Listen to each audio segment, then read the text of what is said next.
Oxon 3 Comunicación Natural. Toyota. Renfe.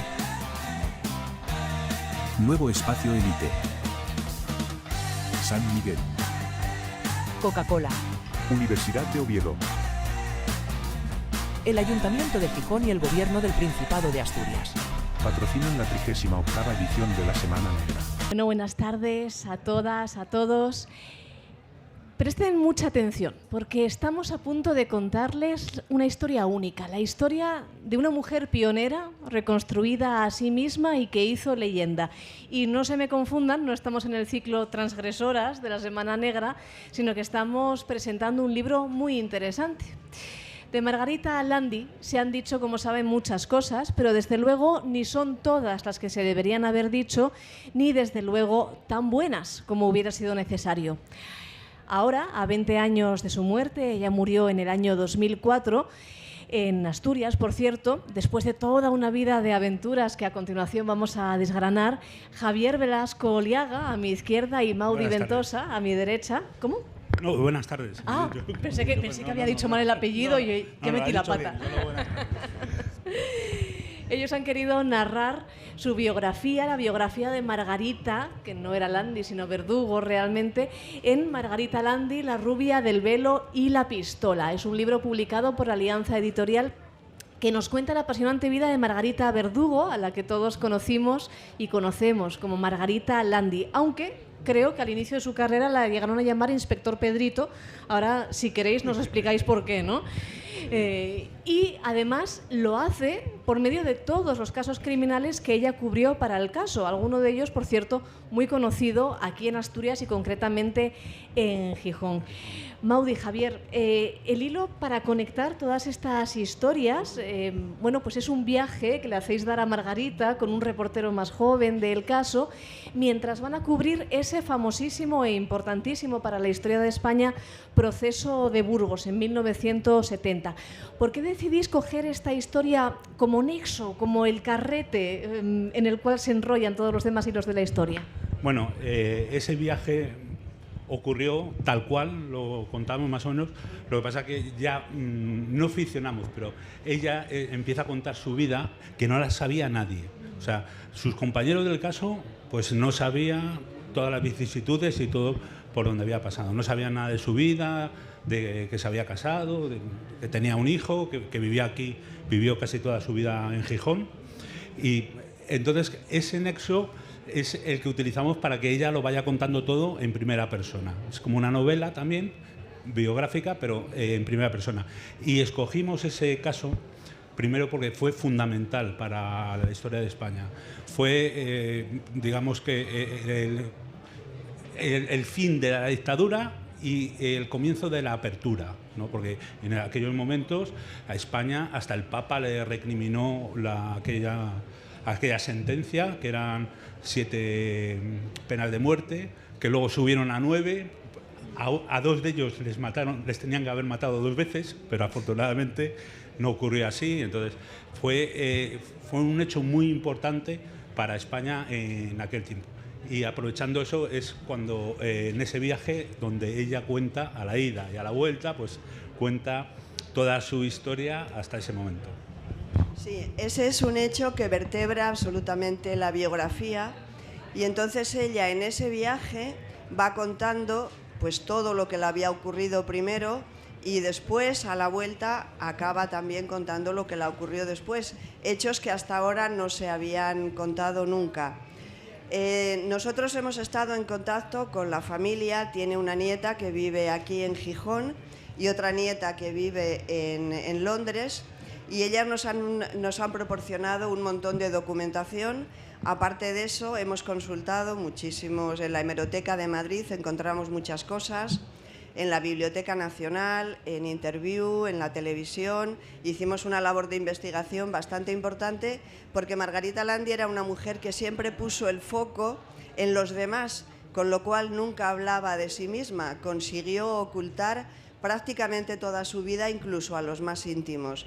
Y de hecho, desmontamos muchos mitos que se han escrito sobre ella que no eran ciertos tampoco. O sea, jamás tuvo un descapotable. Era la rubia del descapotable y conducía un deportivo, un Volkswagen Carmangia, o sea, ni siquiera tenía un descapotable. O sea, y como eso, pues muchísimas otras cosas. El camino que tiene que hacer Margarita Verdugo para convertirse a Margarita Landi es un camino que no es para nada fácil y que quizás si lo hubiéramos conocido previamente nos habría ayudado a empatizar más, a encontrar detrás de esa periodista de sucesos impertérrita, ¿no?, que es la imagen que tenemos de ella, casi dura, muy dura, casi una femme fatal, ¿no?, del periodismo de España. Era una mujer que fatal. También, lo cortés no quita lo valiente, ¿no? Claro. Pero ella viene de un camino durísimo. Bueno, a ella le ocurrieron muchísimas cosas, ¿no? Se quedó sin madre siendo muy jovencita. Pasó una guerra civil durísima, porque a su padre le metieron en una checa, ella también estuvo en una checa, ella estuvo en Fomento, su padre en Marqués de Riscal. Se enamoró con 18 años de un español, pero que había vivido hasta ese momento en Francia. Se vino a pasar las vacaciones de julio del 36 a España para conocer su tierra, que solo recordaba de cuando era niño, porque era de Cuenca, y justo en ese momento ocurre el desenlace empieza la guerra civil. Entonces a él le cogieron prisionero y le movilizaron, porque él era ingeniero, sabía muchos idiomas, o sea, sabía francés como casi lengua materna, francés y español, pero luego sabía inglés y alemán. Entonces le cogió el ejército republicano y estuvo estar ahí. Se casaron en el 37 con ella tenía 18 años. Y luego se tuvieron que volver a casar después de la guerra civil porque ese matrimonio no se reconocía. O sea, el gobierno franquista, por la ley de responsabilidades políticas, no reconocían ese matrimonio y se tuvieron que volver a casar. O sea, que la pasaron mil cosas. Ella era enfermera, había estudiado enfermería. A Durruti fue ella la que lo llevó al Hotel Ritz, porque ella estaba en una ambulancia y trabajando de enfermera, que luego ese título tampoco valía cuando terminó la guerra. O sea que la pasaron tantas cosas que es una vida casi de película, yo digo de película. Sí, efectivamente. O sea, desde muy pequeña tuvo que enfrentarse a grandes pérdidas, como fue con 7 años y pico, como ha dicho Javier, la pérdida de su madre. El padre había abandonado a la familia por la criada de la casa, dejándolos en una situación económica bastante precaria, y se hizo cargo de ella porque era una familia numerosa, pero prácticamente murieron todos los hermanos. Solamente quedaron Margarita, su hermano Alfredo y su hermana Leonor. Margarita era una niña en una familia de personas mayores. Entonces se hizo cargo de ella su hermano y su madre. Y ocurrieron muchísimas cosas que tampoco se sabían, ocurrían fenómenos incluso paranormales. O sea, porque a la madre de Margarita le anunciaron la muerte. O sea, una noche estaban en una finca, llaman a la puerta y entonces la madre no dijo nada y a la mañana siguiente preguntan quién había llamado y ella dijo la muerte. Me han dicho que me prepare que moriré en un año. Y efectivamente, al año siguiente, ese mismo día, su madre muere.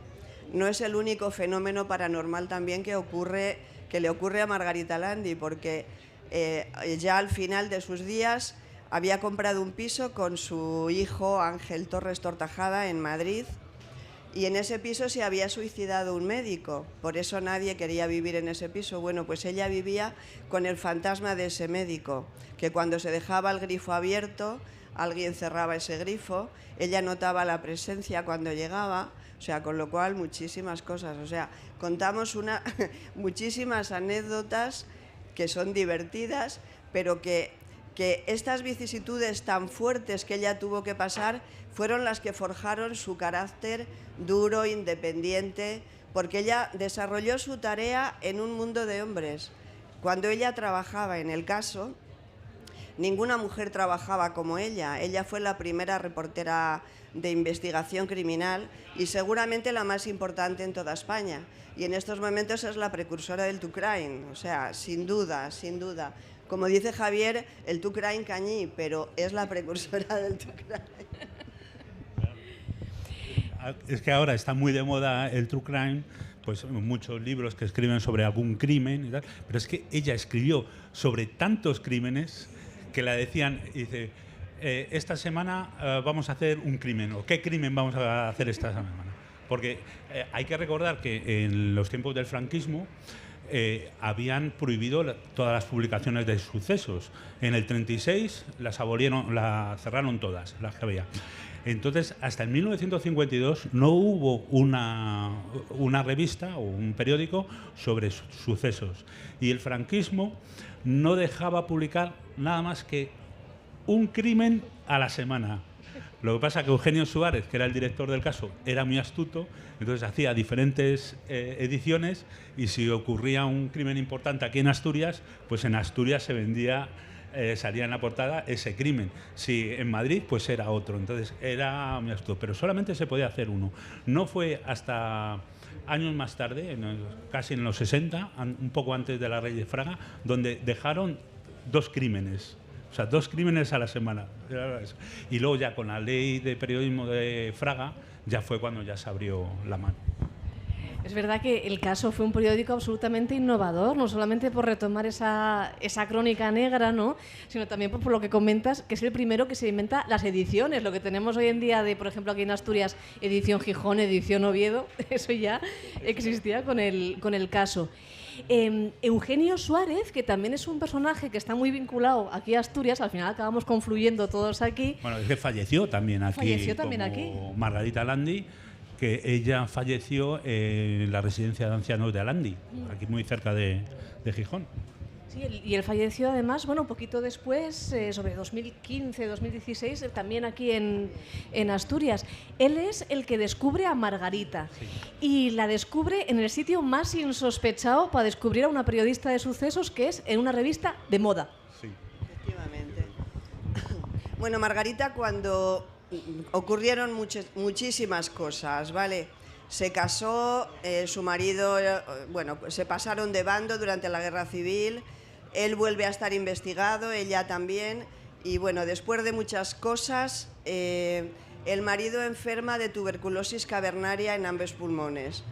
Estaban en Santa Cruz de Moya, que fue el pueblo que la vio nacer, donde ya estaba su madre también, que era viuda, la madre del marido, y tenían un hijo pequeño, y el otro hijo había muerto con 8 meses, con lo cual son desgracia tras desgracia. Y ella tiene que tomar otra de las decisiones también más duras de su vida, que es dejar a su marido enfermo de muerte con su suegra y venirse a Madrid a buscarse la vida y a poder pagar las medicinas también, lógicamente. Entonces viene a Madrid. Hasta ahora quien la había ayudado siempre era su tío Francisco Verdugo, que también era periodista. Y venía sin trabajo, no tenía trabajo, lógicamente. Entonces, bueno, lo primero, el primer contrato que tuvo fue haciendo crucigramas en una revista, pero a la vez empezaba a echar currículum en todas las revistas y acompañaba de pequeños artículos, incluso de cuentos infantiles que ella misma escribía. Y así conoció a una persona que fue muy importante en su vida, que fue Marichu de la Mora y Maura, que era de la Falange, relacionada con José Antonio, etcétera, etcétera.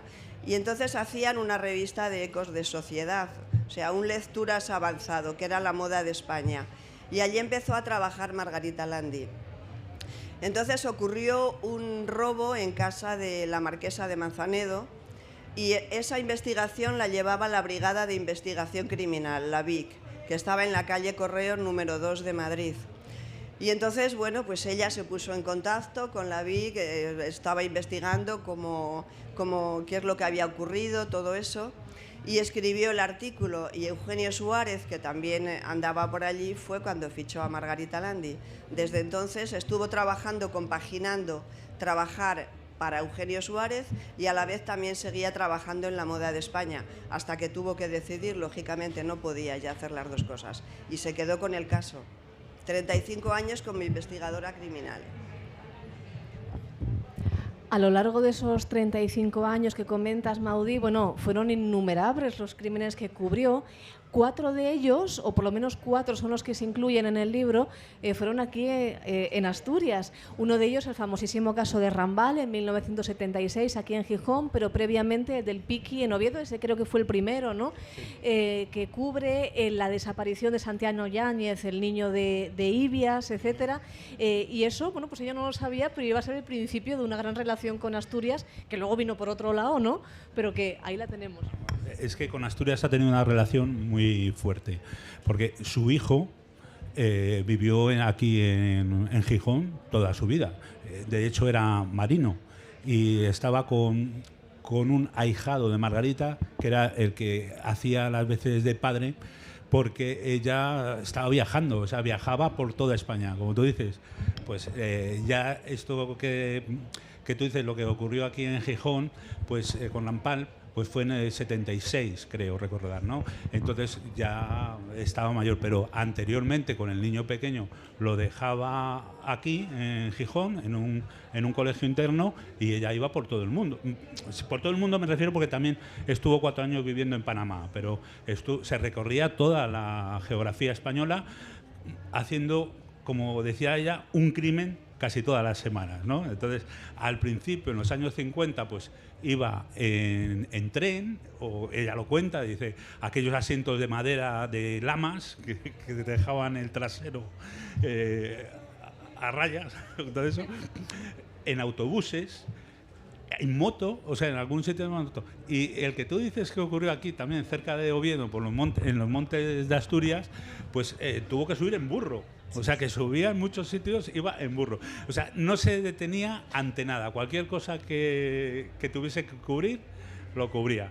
Eugenio Suárez, pues claro, la tenía como figura. Había otras figuras muy importantes, ¿no? José María de Vega y tal. Pero es que ella era especialista en cubrir estos hechos, estos asesinatos, porque entrevistaba muy bien. Y era muy empática, entonces, con la familia del asesinado, o incluso el asesino, pues hablaba con todos. Y el título del libro es La rubia del velo y la pistola, porque ella en su bolso llevaba siempre un velo y una pistola que le dio la policía, la Vic, ¿no? Y anteriormente, como pasó en Oviedo, llevaba un mechero pistola, que se creyeron que había disparado. Entonces hubo un artículo que era detective con faldas, y vino el comisario de Oviedo a buscarla, a ver qué pasaba y tal, y ella enseñó una pistolita pequeña, y todos se rieron mucho, ¿no? Nosotros hemos visto esas pistolas, esos llaveros pistola, y claro, sí suenan como si fuese una pistola, y más en una calle de Oviedo estrecha y de noche. Entonces, claro, aquello sonó como si fuese eso. Pero vamos, ella cubría todo, y es que cubrió tantas cosas, tantos asesinatos, tantas cosas. Lo mío para el caso como para Interview, porque ella estuvo hasta 1980 en el caso, y luego del 80 al 88, hasta que se jubiló, estuvo en Interview.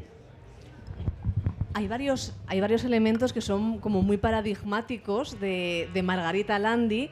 Todos recordamos la pipa, ¿no? La famosísima pipa de Margarita Landi, el coche que finalmente no era descapotable, y ese velo que comentas, Javier, y que dinos para qué era, porque yo me he vuelto loca con este razonamiento, o sea, me parece de película total. Es que ella, siempre que cubría cualquier asesinato, cualquier cosa, pues iba al velatorio. Entonces, en aquella época, las personas que ya tenemos una cierta edad, lo recordamos, para entrar en las iglesias a misa o a los velatorios tenían que llevar las mujeres un velo, y por eso ella se ponía el velo, para empatizar con la familia del asesinado, ¿no? Entonces, por eso es el título del libro, porque nos pareció muy característico que llevasen un velo, ¿no?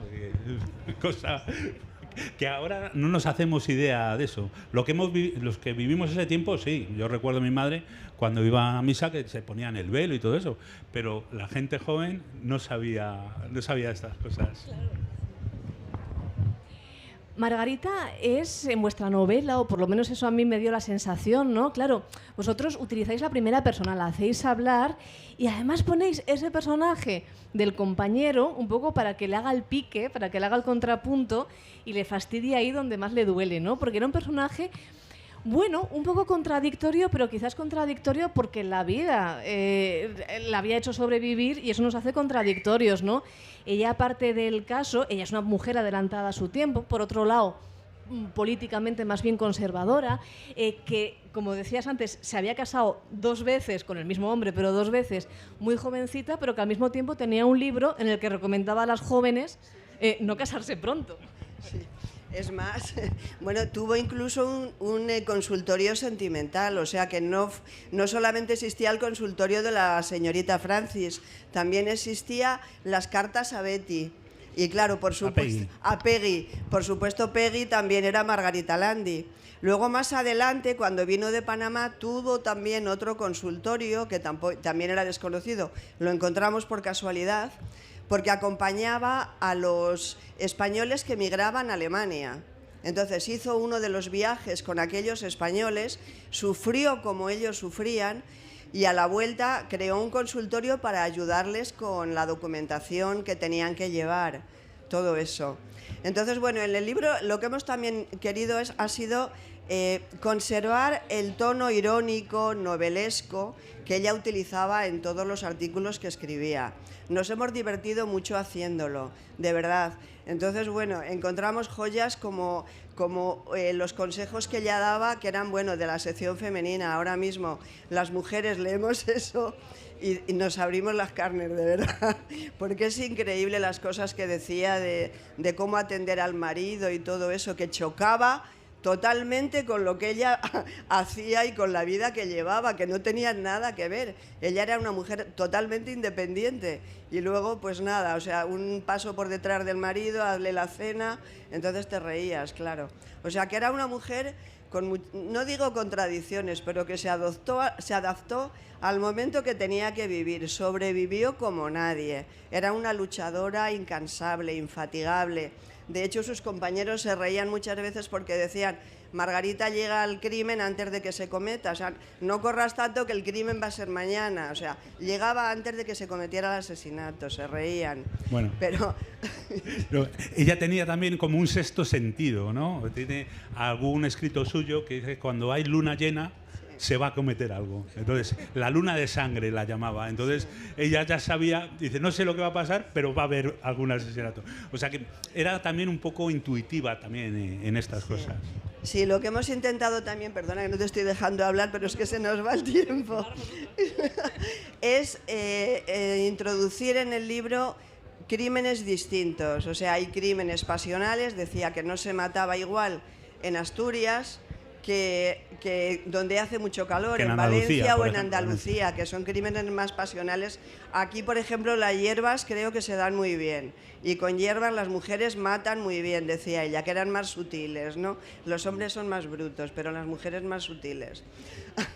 Luego también tenemos crímenes políticos, pedofilia, homosexualidad. Hemos intentado seleccionar un poco para que hubiera una muestra de todo, porque en el fondo es una crónica social. Decía Juan Goytisolo que leyendo el caso se conocía perfectamente cuál había sido la evolución cultural y social de España. O sea, fundamentalmente es una crónica social porque habla de tantas cosas que ocurrieron y que nos quedan muy lejos. Y una puntualización. Ella, pese a ser conservadora en ese caso, los crímenes de pederastia cometidos por curas, como hay alguno que hemos visto en el libro, ella no lo soportaba y se metía. Y en aquella época era muy difícil hablar de un crimen de pederastia con un cura, como pasó en Sagunto. O sea, que ella era muy valiente, tenía unos principios y aunque tenía una ideología que luego fue cambiando, o sea, fue, digamos, de derecha franquista, pues terminó escribiendo en Interview. O sea que ella se fue adaptando, como ha dicho Maudie, muy bien a los tiempos. O sea que está muy bien. Es verdad que esa crónica, ¿no?, que mencionas, Javier, del niño de Sagunto, un niño asesinado después de ser abusado por un sacerdote, es una no sé cosa cuántas que es... puñaladas, Maudi sabe, no sé si dieron 14 puñaladas le dio. Es increíble ver la crítica bueno, evidentemente tan justa, ¿no?, que hace Margarita, pero tan difícil de escribir en esos tiempos, ¿no? Ten en cuenta que había 2 censuras. Claro. En el caso había 2 censuras, la política y la eclesiástica que tenía eso. Y aquello lo pasó, las 2 censuras, porque es que esos crímenes no se pueden consentir, ni en aquella época que digamos que se callaban, y ahora tampoco, claro. Por lo que estáis comentando, y eso es algo que en esta Semana Negra, pues evidentemente llevamos muy a gala, defendemos, hacemos una defensa acérrima de ello, el que la crónica negra, la novela negra en general, habla de una sociedad, puede hablar de una sociedad, puede hacernos reflexionar acerca de la sociedad. Ese periódico del Caso, bueno, pues aún escribiendo de forma popular para el gran público, hablaba de esa sociedad. Hoy en día es muy difícil tener acceso a esa hemeroteca, está muy diseminada, creo que bueno, pues, no existe o existe, bueno, cada uno tiene X número de ejemplares en su casa, y sobre todo se ha tardado 20 años de más en hacer una biografía de Margarita Landi, que fue una mujer tan rompedora. ¿Creéis que ese cliché, ese prejuicio que existe hacia la crónica negra en este país y sobremanera esa crónica negra del Caso puede ser la que haya hecho pues que todo se haya ralentizado tanto? Puede ser, la verdad es que a nosotros tuvimos acceso a todos los ejemplares del Caso. Joaquín Abad, el último director, que es amigo mío, nos dejó todo. Luego en la hemeroteca municipal encontramos muchísimas cosas. Algunas cosas hasta graciosas, ¿no? Porque sí está todo, pero en la Biblioteca Municipal de Madrid, ella estaba mirando un rollo, un microfilm de unos años, de un año concretamente, medio año me parece que tenía cada microfilm, y dije, bueno, pues vamos a pedir del año 80 interview.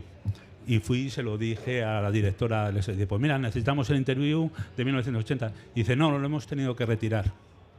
Y digo, ¿pero cómo lo habéis podido retirar? Y todo eso. Y dice, sí, porque venía la gente, lo pedía y arrancaban las hojas de las chicas desnudas. Y entonces tuvimos que ir a la Biblioteca Nacional a buscar esos números, ¿no? O sea que nos pasó de todo. O sea, en la investigación, como ha dicho Maudi, nos lo pasamos muy bien. También mal, porque ver tantos crímenes y teníamos que escoger uno, pues es difícil, ¿no? Pues las violaciones de aquel tiempo, la pederastia y tal, no se podía poner en el libro pues solo violaciones o pederastia, sino que, bueno, pues tratamos temas políticos, crímenes políticos, secuestros, como el secuestro de algunas personalidades de aquella época, y luego del lute, por ejemplo, que es un tema que le gusta mucho a Maudi, por ejemplo. Le cogieron allí. Tenemos que ir acabando ya. Recordad que vais a poder tanto comprar como firmar ejemplares de Margarita, Margarita Landi, El velo y la pistola, ahí en la mesa. Pero antes de eso, antes de terminar, estamos hablando de una mujer paradigmática que se rodeó siempre de objetos paradigmáticos, del velo, de la pistola, y habéis traído el más paradigmático de todos, y eso lo quiero ver yo y que lo veáis todos. Esto es una maravilla. Ahí está. ¿Qué será? Se me había olvidado sacarla, siempre las llevaba.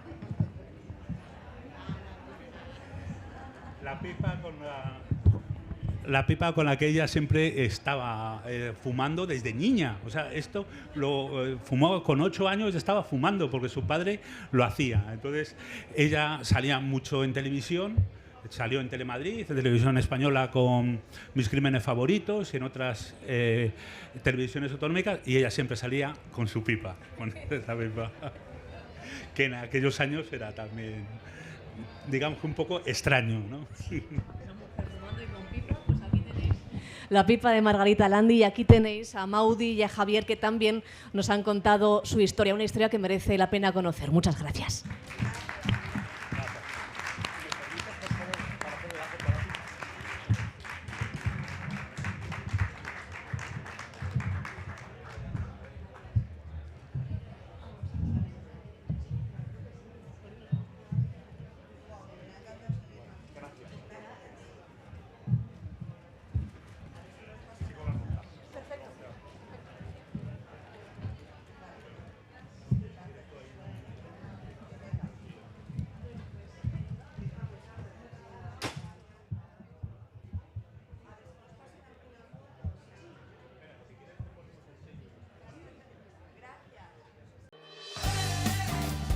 Oxon 3 Comunicación Natural. Toyota. Renfe. Nuevo Espacio Elite. San Miguel. Coca-Cola. Universidad de Oviedo. El Ayuntamiento de Gijón y el Gobierno del Principado de Asturias. Patrocinan la 38ª edición de la Semana Negra.